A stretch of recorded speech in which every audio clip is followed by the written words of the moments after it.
and welcome to KQED Newsroom. I'm Thuy Vu. Coming up on our program, a KQED investigation of the rise in inmate suicides at California's county jails. And a look ahead to an exciting and colorful fall season in the Bay Area arts world.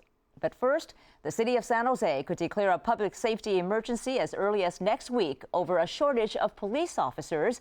Some city officials say the move is necessary to ensure that street patrols are adequately staffed. Many police departments around the country have experienced cutbacks since the recession of 2008. Joining me with more on the situation in San Jose are KQED South Bay reporter Beth Willon, Paul Kelly, president of the San Jose Police Officers Association, and San Jose's Vice Mayor Rose Herrera. Thank you all for being on the program. So, Vice Mayor Herrera, how severe is the officer shortage? Well, we do have an officer shortage in San Jose, and it's been getting more severe over time. But I think we have to go back and kind of take a look at how this has all happened. It's sort of been a perfect storm. It's been a crisis that's been brewing. We had the Great Recession. We lost officers due to disabilities, due to retirements, and due to a protracted dispute over pension. And so that has all contributed to this. And now we're faced with really, the police chief is asking us to make some decisions to allow him to have the flexibility to staff patrol. And as an elected official, I'm concerned about making sure that there's someone there to answer those 911 calls. So how many officers do you have on street patrol now, and how many more do you need to meet minimum patrol standards for public safety? Well, there's the staffing that we're allowed, and the problem is that we're not really seeing all the officers that we have allowed staffing for. So we're somewhere around 813, 812 officers on the street, which for a city of over 1 million people, certainly, you know, we'd like to have a lot more officers on the street. And again, we want to give the police chief the ability to use his decision making to move the officers where he needs to, and that's really what he's asking us to do. And I'm in full support of that, along with our police union, I'm happy to say. So if a state of emergency is indeed declared, about 47 officers will be reassigned to street patrols. Is it even necessary to declare a state of emergency? Why can't you just simply have the officers reassigned to that duty, Paul? Yeah, it is. It absolutely is, and for a couple different reasons. I agree with the Vice Mayor that we've always been short at San Jose Police Department. We have. But when we looked at the next shift, which is September through March, in a 6-month span, we would have to fill over 340 10-hour shifts a week. 340 10-hour shifts. It's impossible. And so when the numbers came out after the bid and the chief got handed the documentation to show we're in trouble and realized that you cannot staff patrol and you can't be able to respond to 911 calls, we've got an emergency. If that's not an emergency, I don't know what is. But again, why can't you just simply reassign them? Is that too complicated to say, instead of doing an investigation in this homicide unit, go patrol on the streets instead? Yeah, so it's a great question. It's a lot about timing. And what happens is, because of being able to reassign detectives, people in special operations, you'd have to sit down the city and the POA, and it would take weeks and weeks to get through this process. The chief realized it. He had to draw the line in the sand and say, we can't wait, because September's around the corner. So, Beth, not everyone agrees, though, that a state of emergency is necessary, that kind of declaration. That's true. A lot of people believe that there's an agenda here, and it plays into the whole issue of pension reform, which is Measure F, which will be on the ballot, and they find the timing of it questionable. At this point in time. And we should say, though, that Measure F is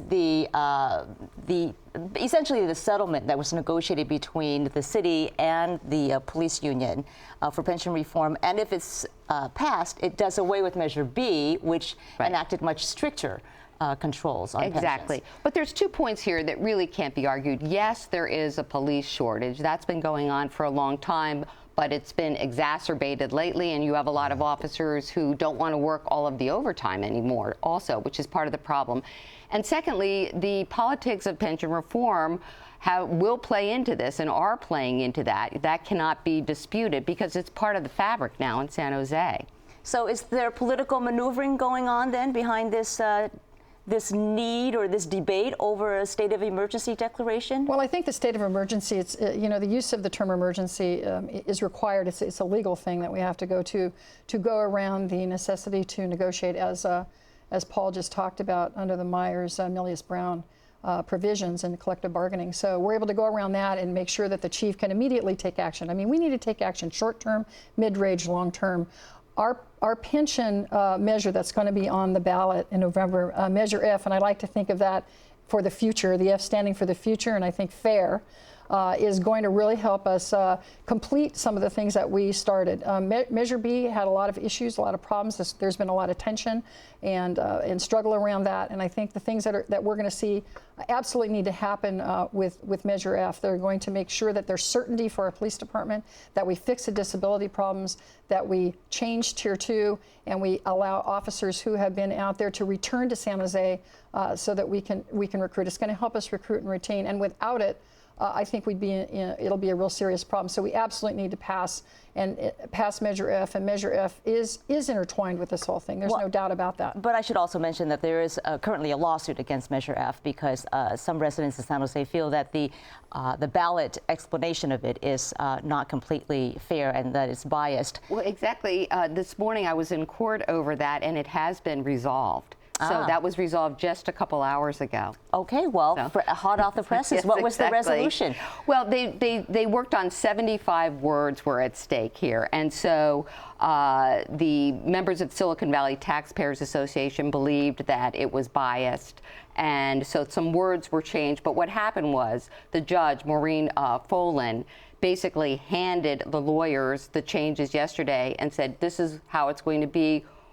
Hash out any differences you have, and in the last 24 hours they did. Okay, so that's done. But I do want to ask about the broader issue of the correlation between street patrols and neighborhood safety. Is there a direct connection between the two, Paul? Absolutely, 100%. You know, this emergency, and I'm going to call it that because you had asked a question about politics, and I always think there's politics in play. But when we sat down at the table and the chief called me and said, I got some bad news for you. We have to move these officers now. There was never a discussion about politics, Measure F, money. It was safety. It was safety for the community. It was safety for the officers. And there is absolutely no doubt about it that if you don't have the officers on the street and the 911 calls are coming in, or you can't deter crime, it's a problem. So it's absolutely connected. But how big of a problem is it, though, given that crime is generally down? In fact, a new study out just this week by the Public Policy Institute of California finds that overall, despite an uptick in crime last year, that violent crime rates now are actually comparable to the 1960s. Although in San Jose, I must say one clear indicator are the aggravated assaults, and those are up in San Jose. And I talked to the police chief about that the other day, and he said that is an indicator of a problem with safety. If you look at homicides, there have been 3 in the last week, but he said there's no correlation to that because many of them, once you dissect the homicides, are domestic issues. And so then you're out on the streets all the time talking to people. What has been the public's reaction to this officer shortage? It's been the great equalizer. Whether you live in a downtown neighborhood that's considered to be gang infested with a lot of drugs, or down the street in Willow Glen in a $2 million home, everybody has the same complaints. They're saying, if there's a burglary in my neighborhood, nobody's there dusting prints. If there are smash and grabs with the cars parked on the street, we're not getting what we want from the police officers.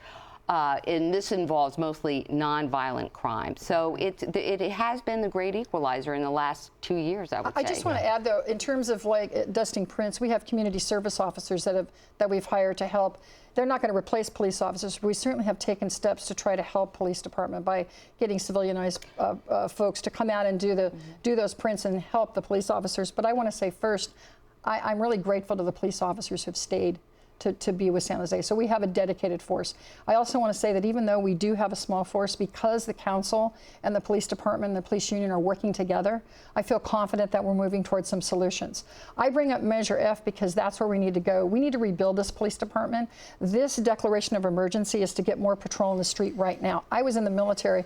When you're working with folks, when you're working and you need to make a decision to move people around, that's what we're talking about here. And I can tell you that my residents want to make sure that the 911 911 calls are answered, that we have people on patrol. If you ask them, you know, would I rather have someone at a desk or someone on patrol, if to answer the call, they're going to want someone on patrol. So you're talking about the immediate need and the immediate solution, perhaps, if this comes through. But what about the long-term solution? What is currently being... Do you think that would be enough, though, for recruitment and retention? Measure F's a big part of it. If we don't get Measure F, it's going to be a very serious issue, because that is going to lock in our $40 million in savings. That's going to lock in the ability to recruit folks that have left to come back. That's going to lock in disability changes that are driving people to leave our department. It's really critical that we get this done. And it changes healthcare, retiree healthcare, which people are overlooking, which we didn't have in the previous measure. Measure F gives us a defined contribution program, which is going to give more money in the pockets, take-home pay for police officers and others. And we are going to have to leave it there because we're all out of time. But I want to thank you all. Paul Kelly, the president of the Police Officers Association, San Jose Vice Mayor Rose Herrera, and KQED's own Beth Willon. Turning now from policing to problems in county jails, California's jails have become the de facto treatment provider for people struggling with mental illness and addiction. At least a third of inmates suffer from some kind of mental disorder. One indication of the problem, an increase in inmate suicides. KQED reporters have been looking into where the problem is most acute. Joining me now are Julie Small and Lisa Pickoff-White. Thank you both for being here. Lisa and Julie, you both spent 6 months investigating this story. Where is the problem most acute? Well, we looked at several factors, including deaths. What we found was that deaths of inmates statewide have been increasing since 2010. Statewide, about 1 in 4 deaths are from inmate suicides. But in San Diego County, we found that half of deaths were from suicides. So we wanted to go down there and see what was going on. Half, that's a lot. Julie, the impetus was actually a Santa Clara County case involving a mentally ill inmate there? Yes, Michael Tyree. He died last year in August. He was 31 years old. He was found beaten to death in his cell. He suffered from bipolar and addiction. The judge in the case had actually wanted to send him to treatment. He was in for a minor violation of his probation, but there was no room in the community to send him to treatment, so he was put into jail. And in fact, 3 jail guards are now accused of having beaten him to death. That's right. So that caused you to look into this issue further. And Lisa, as you were looking into it, what did you discover about why there's such an influx of mentally ill inmates in jails? Well, there's really been a series of factors. First, about 5 years ago, California started transferring non-serious offenders from state prisons to local county jails. At the same time, nationally, we've been seeing an increase in jails of people with severe mental illness.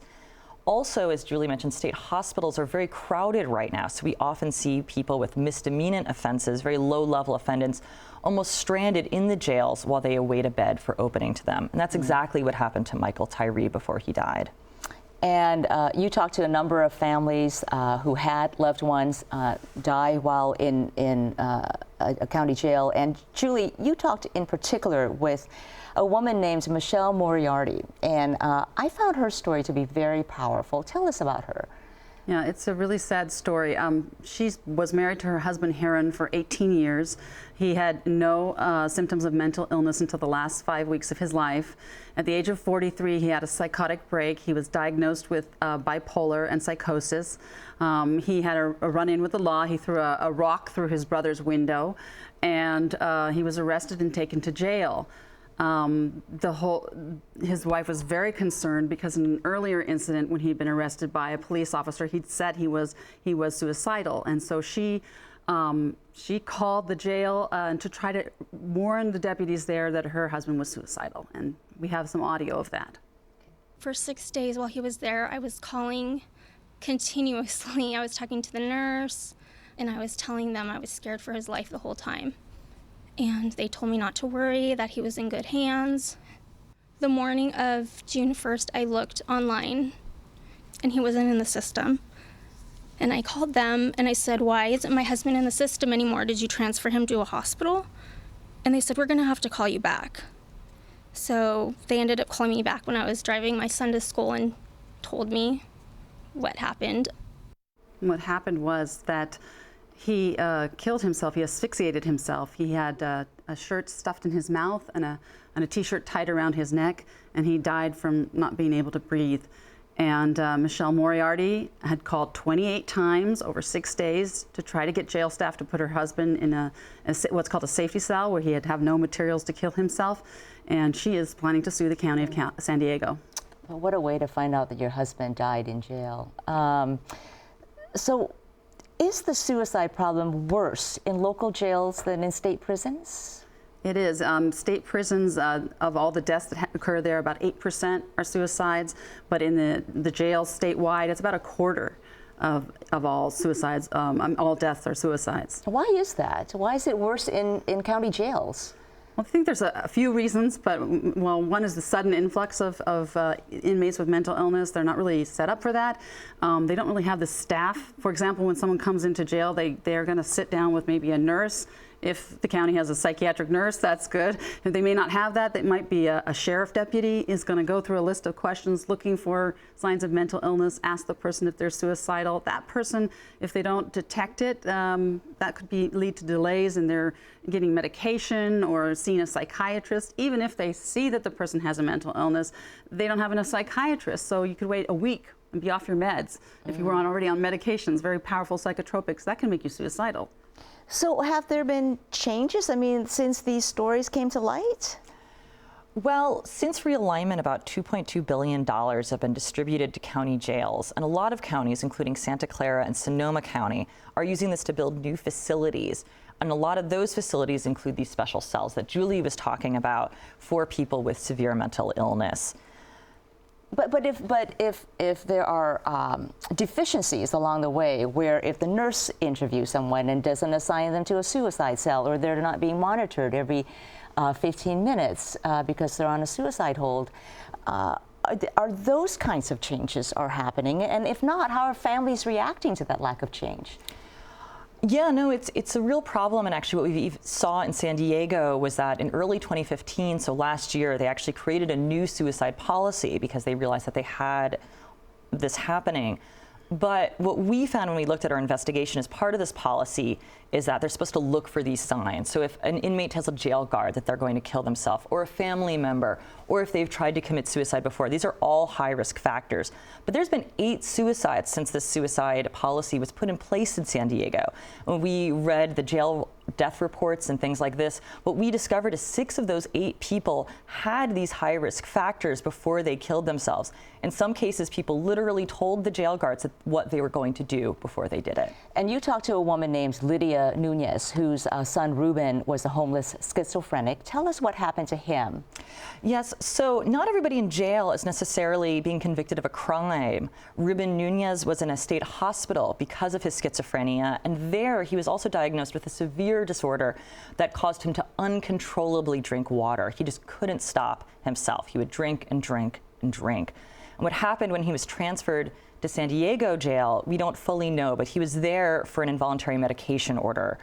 But what happened is he was placed in a jail cell with a running toilet and a running sink. Where he had free access to water. Exactly, and actually a nurse later found him surrounded by vomit, urine, and feces. A coroner, after he died, said that he wouldn't have needed to drink 6 liters of water in a very short time period or more to die that way. And we have a clip from Lydia Nunez, so let's hear from her. I don't want it to happen to someone else. It needs to stop right here now, because people are dying in the county jail and nobody's doing anything about it. So clearly she's hoping to send a message with her lawsuit here to hopefully get some change. But in the meantime, what will happen if these issues aren't addressed in a better way? Well, jails are the worst place for people with mental illness. The combination of being isolated and idle exacerbates mental illness, and if we don't do something to improve the situation in the jails, those people will get worse. They'll come out, they'll cycle back into the jails sooner, faster, and they'll just continue to worsen. Okay. Well, I know that you both will still continue watching this story. Really nice job reporting and investigating this. Lisa Pickoff-White and Julie Small, thank you so much. Thank you. Thank you.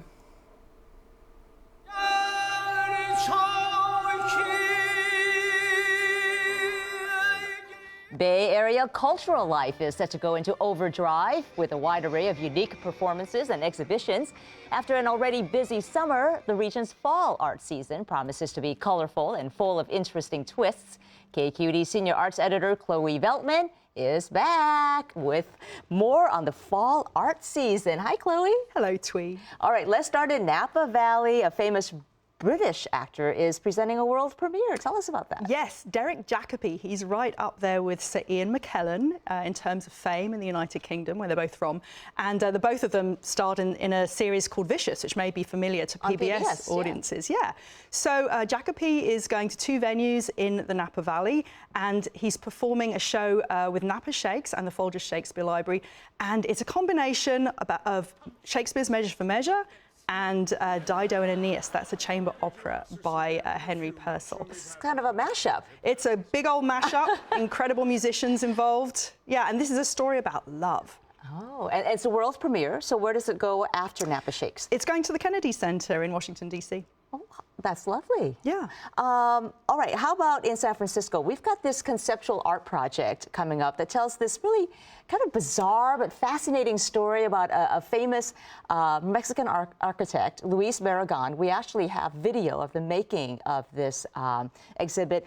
And tell us, as we're looking at the video, what are we looking at? Because I don't know, it's just kind of strange to me. Is it really art? It looks like a bunch of ashes coming out, being exhumed. That's right. This is a piece that's going to be shown in the exhibition entitled The Proposal. It's by Brooklyn artist Jill Magid. And in fact, these are the ashes of the great Mexican architect Luis Barragan, who died in 1988. Now, it's actual ashes. It is actual ashes. Now, get this. So, Jill Magid decided to work with the family of Barragan to have his ashes turned into a diamond ring.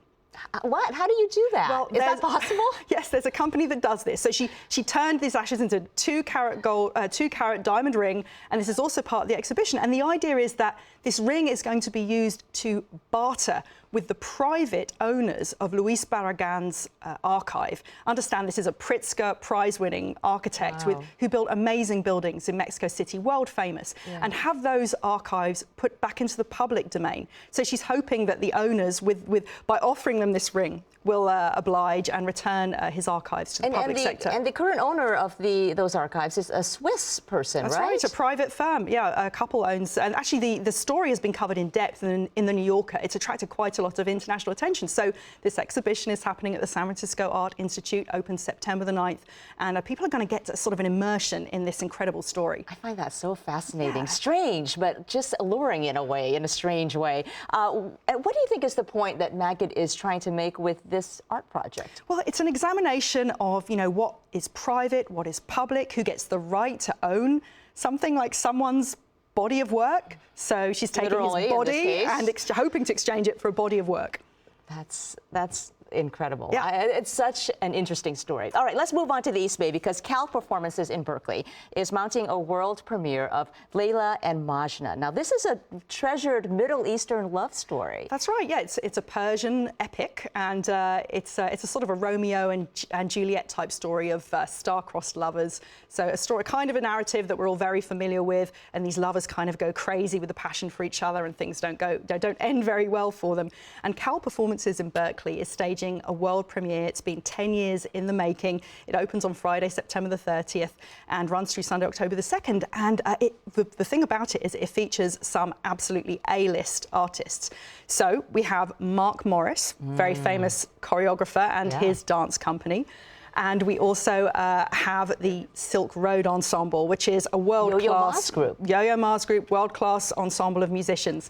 And Howard Hodgkin, who is a famous painter, is responsible for the sets and the costumes.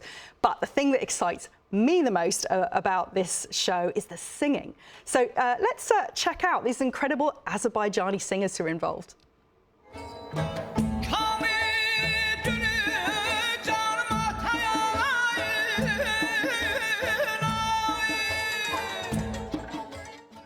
I I love that. Yeah, they're incredible. This is a father and daughter couple, Aleem Kasimov and his daughter Fagana. The singing, it's just sort of sears right into you, and I think it's the perfect way to tell this emotional story, you know. And it's really a trifecta, right? Dance, music, visual art, all on the same stage. Yeah, complete assault on the senses. I'm really excited about it.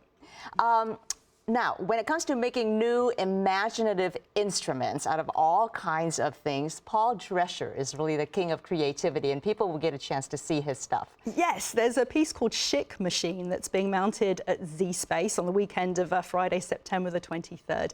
Now, this is an opportunity for people to see these incredible instruments that Drescher makes out of his studio in his workshop in the Bay Area. I've been there myself. You know, you wouldn't believe these things. And Stephen Schick is a world-class percussionist, and he's going to be up on stage at Z Space playing with these things and telling stories. How about we check this out? It's great.